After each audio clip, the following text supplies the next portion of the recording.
Hi everyone. The purpose of this unit is to review the lessons that you learned by reading They Say I Say over the summer. So together we will create some slides that will help us review the key messages and lessons from each of the chapters 1 through 11.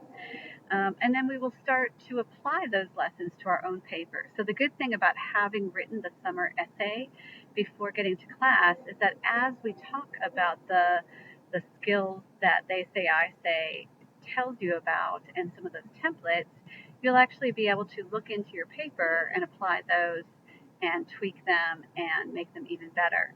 You'll start to learn how to use that naysayer.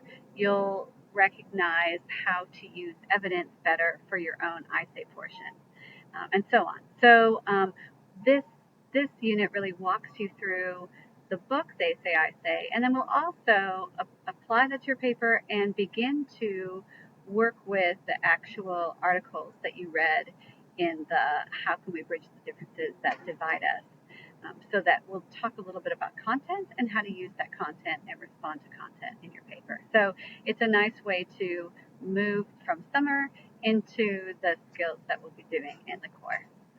All right, that's it, and can't wait to see you in class. See you soon.